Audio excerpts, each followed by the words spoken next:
Hey everybody, this is Zero from Zero Gunpla Reviews. In this episode, we're going to cover the original version of the Aile Strike Gundam. Not to be confused with the remaster that came out, I think, a couple of years ago. I'm not 100% sure. I built it a while ago for parts for a custom Gundam. You saw it before, the Shadow Strike Gundam, a couple of episodes. I'm going to link it in this video because a lot of the parts are the same because it's the new high-grade version of the Strike Gundam. Not the old school version, which you see right here. I picked up this a while ago on Amazon, so be careful, scalpers. If you want this version of it, I recommend not getting this version. I'll explain to you guys why during the review. So yeah, this is the Aile Strike Gundam because they did not come with the Strike Gundam separately, much like in the high grade, the new version of it. But there is some severe difference between that version and this version, and a lot of it's not good. So let's get down to the review and you'll see why. Okay, so I'm going to apologize straightforward now. I built this a while ago before I started saving the stickers and the decals and the extra hands and whatnot. So it did not come with extra hands as far as I remember. And it did come with a pair of beams to go with the beam sabers. I did not save those. Again, that's my bad. But, okay, let's talk about what the problems are now. Let me just get some of this dust off, because this has been sitting on one of my many Gundam shells for a while. This is so color inaccurate, it physically hurts. And the instructions have these things upside down for some odd reason. I don't know why. But yeah, the shield isn't color accurate, the vents aren't color accurate, and it didn't come with those stickers either. So you would have to paint them. It came with decals, which are nice, but much like the Calamity Gundam, it came with the stickers for the Duel, the Buster, and the Blitz with it too. I had no idea why, but you know, it just did. Made no sense. So the Striker Pack, I've tested. I haven't tested it actually on recent kits, but it worked on the old 105 Dagger. So logically, since it's a similar port on the back. So I'm going to grab the Shadow Strike I have on my shelf right here. As you see, they're about the same size, but dare to compare Striker Packs. Hold on, let's get his Striker Pack off. Pop. Okay. You can stand back here. As you can see, more accurate. And shape accurate. Wow, I never noticed that. But the yellow vents are not even the same size. This is smaller and, again, not color accurate. This nubbed up a lot more. The beam saber ports are built right into the Striker Pack, so there's no movement here while this one moves. The ridiculous amount of color inaccuracy. This is supposed to be yellow. I didn't use the stickers for it. This didn't come with stickers. So yeah, let's see if the new Striker Pack will fit into its backpack. Because if it doesn't, I would have several different... Nope, it fits.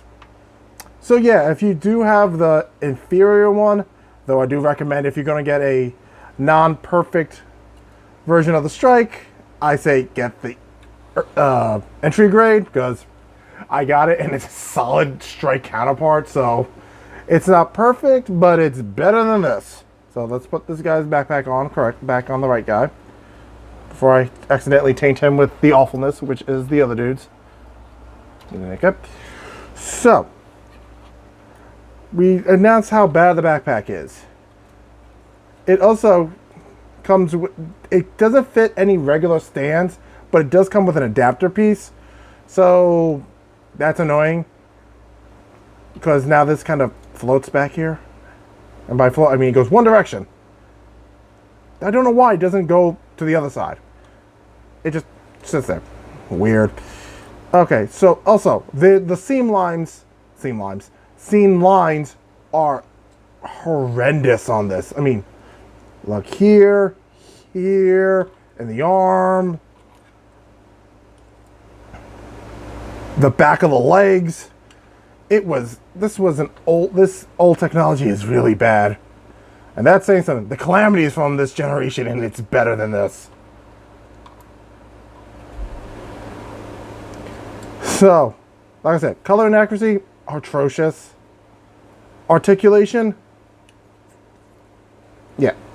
That's as far as the leg goes backwards. And as high as the leg goes forwards. Ankle is pretty decent, surprisingly. That's the arm fully bent. So you're not going to get a lot of arm posing out of it. And yeah, by the way, this is high as it physically gets. That's it lifting its arm. Like, are you seriously kidding me with this? With this joke level articulation? Did they kind of phone it in when it comes to making this? I think so. Also, it can't hold the gun. As you can see, it bounces back and forth. And again, no stickers for the gun.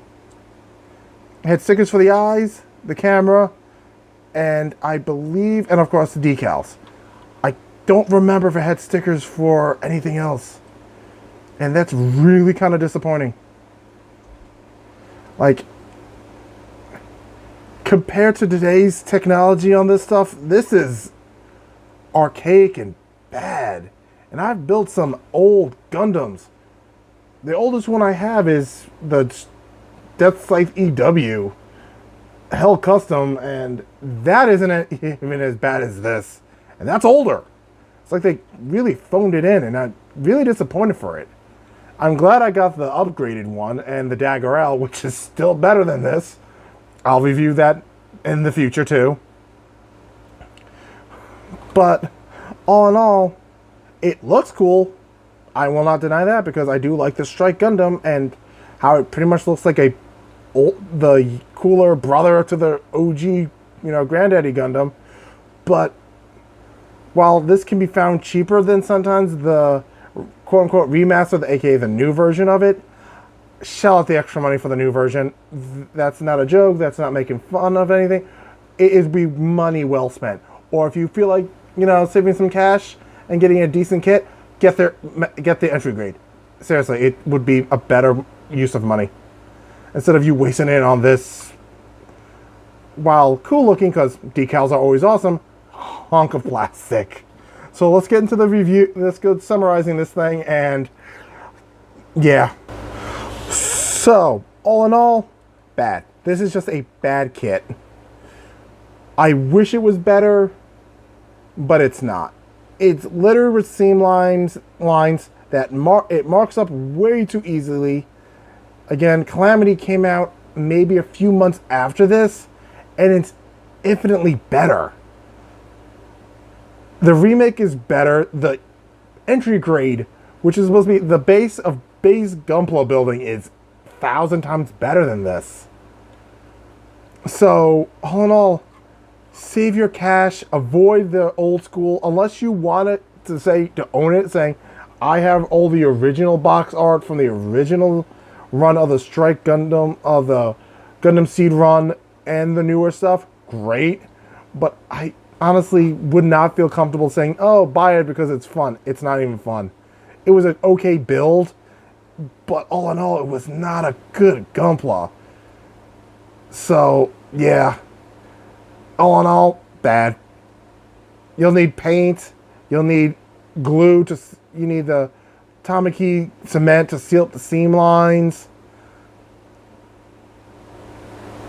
And you're not going to get any posing out of it because of the arms. The arms are paralyzed up to a certain point. It's still ridiculous. And the legs are basically limited in motion too. And especially with the adapter on the back to get it fit on any stand, to fit on any basic stand, you're going to lose more posability out of it anyway. The gun can barely hold in its hand. See what I mean? So, yeah, save your cash, get a newer model, get the entry grade, get the Strike Rouge. Anything is better than this. So, thanks for watching. If you want to support the channel, links are down below. And I'll catch you guys in the next video.